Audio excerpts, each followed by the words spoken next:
कैसे हैं दोस्तों आप लोग। दोस्तों मिर्ज़ा शाहिद खान नई वीडियो में हाजिर। दोस्तों आप लोगों को मैंने बताया था पिछली वीडियो में कि मैं शिकागो से बाहर जा रहा हूं और मैं यहां पहुंच गया हूं। यह है इस्तांबुल।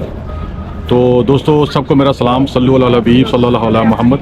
दोस्तों मैं बताता हूँ किस लिए आया था कि मैं हेयर ट्रांसप्लांट के लिए आया था यहाँ पे। तो हेयर ट्रांसप्लांट होगा, थोड़ा सा मेरा मुंह चेहरा थोड़ा सूजा हुआ नज़र आ रहा होगा, मगर आपको जो है ना वो फिर भी मज़ा आएगा। जो पीछे मेरे जो हाया सोफिया मस्जिद है जो किसी ज़माने में चर्च हुआ करता था। तो दोस्तों मेरी वीडियो का मकसद सिर्फ ये है कि आप जानते हैं कि हमारे मुल्क के नामवर एक मशहूर जो हैं वो स्कॉलर जिसका नाम है हसन निसार साहब।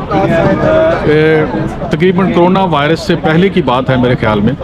हसन निसार साहब ने जो ऑटोमन एम्पायर के जो उलमा कराम थे, उन्होंने कहा था कि जब प्रिंटिंग प्रेस ईजाद हुई थी यूरोप में, तो उन्होंने क्या किया था कि ऑटोमन एम्पायर के उलमा कराम ने इस पे बैन लगा दिया था कि इनसे प्रिंटिंग करना हराम है।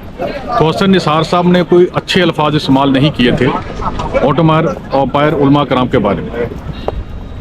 जो कि उन्होंने वो बोला कि वो ऐसे अल्फाज इस्तेमाल किए थे कि वो वही कर सकते हैं, मैं इस्तेमाल नहीं कर सकता उलमा कराम के बारे में। तो मैंने जब तहकीक की तो पता चला कि मैं क्या बताऊँ हसन निसार साहब के बारे में, कि वो थोड़ी तहकीक कर ले तो ज़्यादा अच्छा था।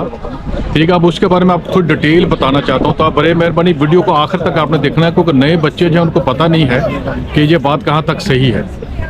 तो बैन तो लगा था यहाँ पे। अभी तुर्की में बैठा हूँ, मैं इंतज़ार करता कि मैं तुर्की में आऊँ तो आके यहाँ हाया सोफिया के सामने बैठ के मैं वीडियो बनाऊँ। तो अल्लाह ने मेरी दुआ कबूल की। कोरोना वायरस आ गया, मैं थोड़ा डिले हो गया, फ़्लाइटें बंद होगी तो आ नहीं सका, फिर मैं बिज़ी हो गया वहाँ शिकागो के अंदर। तो दोस्तों बैन तो लगा था, मगर क्यों लगा था? वो सिर्फ इस्लामी किताबों के ऊपर बैन लगा था। ये यहाँ मैंने पता किया, वहाँ भी पता किया, तहकीक की। इस्लामी किताबों में बैन क्यों लगा था? सिर्फ कुरान और इस्लामी किताबें नहीं छाप सकते, बाकी सारी चीज़ें आप प्रिंट कर सकते हैं। उसकी वजह यह थी कि उस ज़माने का पीछे जाएंगे जो प्रिंटिंग प्रेस जो बना था, जो कि यूरोपियन ने बाद में बनाया, पहले हिंदुस्तान में जहांगीर बादशाह के दौर में भी ईजाद हुआ था। पढ़ें, जाके स्टडी करें। अभी मेरा टॉपिक वो नहीं है, मैं जहांगीर बादशाह के दौर में जाऊँ, वो अलग सा किसी वक्त मौका मिला तो बनाऊँगा। तो हसन निसार साहब ने जो ज़बान इस्तेमाल की, मैं अब क्या बताऊँ। तो वजह क्या थी उस वक्त? वजह थी कि पुराने ज़माने में जो होती थी ना, डाई होती थी जिसको सांचा बोलते हैं, जिसको प्रिंट करते थे उस ज़माने में। अब आज की फाइन प्रिंटिंग नहीं, उस ज़माने में जो सांचे होते थे, जो जिससे वो डाई बोलते हैं सांचे, उसको स्याही में से डुबोया जाता था, फिर जाकर उसको प्रिंट किया जाता था इस तरह, और पेज के ऊपर, कागज़ के ऊपर, और प्रिंट करने के बाद वो छापा जाता था। मगर वो इतनी फाइन प्रिंटिंग नहीं होती। तो कुछ अपने लोग भी यहाँ मिल रहे हैं, तो वो सलाम कर रहे थे मुझे, मेरी लैंग्वेज समझते ना लोग, कुछ अपने इंडियन पाकिस्तानी भी यहाँ पे बहुत है। तो वो जो सांचे होते थे उसको जो स्याही लगी होती थी, तो कई जगह क्या होता था कि वो फैल जाती थी। और जो वो कागज़ के ऊपर अरबी के अल्फाज हैं, तो जो वो फैल जाते थे कुरान के, तो उसको क्या किया जाए, उसको ज़ाया कर दिया जाता था, वेस्ट किया जाता था, गार्बेज पूरा कट कर में फेंका जाता था। तो जो कि ये काबिले वो कबूल बात तो नहीं है हमारे लिए, हमारे उलमा कराम के लिए। उलमा कराम ने जब देखा कि ये जो इतनी फाइन प्रिंटिंग नहीं है, जो सही फैल रही है, वो चाहे फैल जाए, उसको वो पढ़ा नहीं जाता था। अब जो पूरा पेज है ना, उसमें पूरा कुरान लिखा हुआ, मगर एक दो लाइनें हैं जो कि स्याही फैल गई है, तो बाकी जो लिखे हुए अल्फाज उनका क्या किया जाए, उनको भी फेंक देते थे वो। तो ये काबिल कबूल बात नहीं थी, तभी उन्होंने बैन लगाया था। एक ये वजह थी। दूसरी वजह आपको बताऊं, आपको हैरान हो जाएंगे कि हम क्या बताऊं हसन निसार साहब के लिए। तो उन्होंने क्या किया कि वो जो सांचे, जब वो काम ख़त्म हो जाता था, जो स्याही लगी होती थी ना उसके ऊपर, उसको फिर वॉश किया जाता था, धोया जाता था नेक्स्ट काम के लिए। तो पता किससे धोते थे? उस वक्त जो चीज़ें ईजाद नहीं हुई थी इतनी ज़्यादा, उसको अल्कोहल से धोते थे।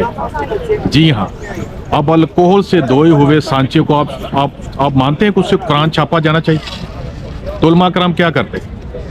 अब उलमा कराम ने तो बैन लगाना ही था, भाई ये हराम है इससे कुरान मजीद और दूसरी इस्लामी किताबें छापना। ये अब फिर मैं बता दूं, सिर्फ इस्लामी किताबें और कुरान बैन किया गया था, ना कि पूरा जो किताबें हैं दुनिया की उस पर बैन किया गया था। तो हसन निसार साहब ने क्या किया? अब आप बताएं कि हसन निसार साहब को ये काम करना चाहिए था। मैं यहाँ बैठा हूँ, ठीक है, हसन निसार साहब मेरी वीडियो देखेंगे तो पता क्या बोलेंगे? हालांकि साहब मैं भी उनकी वीडियो देखता हूँ, ऐसी कोई बात नहीं, मैं उनका ना कोई दुश्मन हूँ ना कुछ हूँ, मुझे तो जानते भी नहीं होंगे। इस वजह से वो मुझे कहेंगे, जो उनकी आदत हो, कहेंगे जी मैं मशहूर होने के लिए उनका नाम ले रहा हूँ। हसन निसार साहब मेरे बड़े भाई हैं, ऐसी कोई बात नहीं, ना मेरी आपके साथ कोई दुश्मनी है, मगर ये बात हमारे दीन की थी। तो इस वजह से मैं आपको जो है वो ये बताना चाहता हूँ कि ये आपका जो आपकी स्टडी थी वो गलत थी। اور میں آپ کو بتاؤں کہ اولیاء مقبول جان صاحب نے اس وقت جب آپ کی یہ بات سنی تھی نا تو انہوں نے آپ کے سخت الفاظ استعمال کیے تھے، وہ میں نہیں استعمال کر سکتا، وہ صرف آپ ہی، وہ اولیاء مقبول جان صاحب ہی استعمال کر سکتے ہیں۔ اور بعد میں دیکھا اپنے کو آپ کی کسی ویڈیو میں آپ کے ساتھ نہیں آئے، آپ نے کئی پروگرام ان کے ساتھ کیے مگر وہ آپ کے اس پروگرام میں آنا انہوں نے بند کر دیا تھا، وہ آپ کو، پر وہ کہہ سکتے ہیں، میں نہیں کہہ سکتا، مگر آپ سے بڑی میری بھی درخواست ہے، ریکویسٹ ہے آپ لوگوں سے، جو حسن نثار صاحب، کہ آپ پوری برائے مہربانی پوری اسٹڈی کر لیا کریں۔ اب دیکھو، پر یہ اچھا بھی ہوا کہ آپ نے یہ بات کی تو میں نے تحقیق کی اور یہاں پہنچا ترکی استنبول، اور یہ ہایا صوفیہ کے سامنے، مسجد کے سامنے بیٹھ کے میں آپ کو یہ نئی نسل کو بتا رہا ہوں جو لوگ پہلے آپ کی اس بات سے گمراہ ہو چکے تھے۔ آپ کی اس ویڈیو کے نیچے کمنٹس پڑھیں آپ جا کے، اور وہ جو ماڈرن قسم کے جو ممی ڈیڈی بچے ہیں نا، انہوں نے تو خوب بکواس کی ہوئی علماء کرام کے بارے میں صرف آپ کی وجہ سے۔ تو برائے مہربانی اس کے آپ غور کیا کریں۔ اب ہمارے ملک کے نامور آدمی ہیں، مجھے آپ کی وجہ سے مشہور نہیں ہونا ہے، مگر صرف یہ کہ غلطی آپ کی دور کرنی تھی، اگر آپ مان لیں گے تو آپ کی مہربانی، نہیں مانے تو میں تو بتا ہی رہا ہوں لوگوں کو۔ اس وجہ سے علماء کرام نے اس پر بین لگایا تھا، صرف اور صرف اس 2 وجہ سے، باقی کتابوں پر بین نہیں لگا تھا۔ برائے مہربانی آپ کی مہربانی ہوگی۔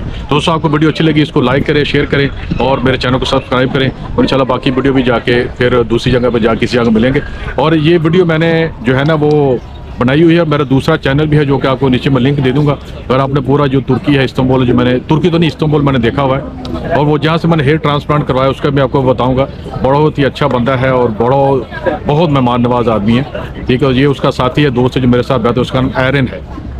اور ایرن السلام علیکم ایرن۔ وعلیکم السلام۔ اور یہ کافی دیر سے میرے ساتھ ہے، مجھے گھما پھرا رہا ہے، تو یہاں پارکنگ کا بڑا مسئلہ ہے، تو یہ اس کی دکان ہے، تو اس کا دوست ہے، تو میرا دوست اس کا نام آئتک ہے، تو اس کا یہ دوست نے تو بولا کہ تم اس کو لے جاؤ، میں کہیں گاڑی ادھر ادھر گھما کے پارک کرتا ہوں یا باہر ویٹ کرتا ہوں۔ تو دوستوں انشاءاللہ پھر ملیں کسی دوسری ویڈیو میں انشاءاللہ۔ اوکے، السلام علیکم۔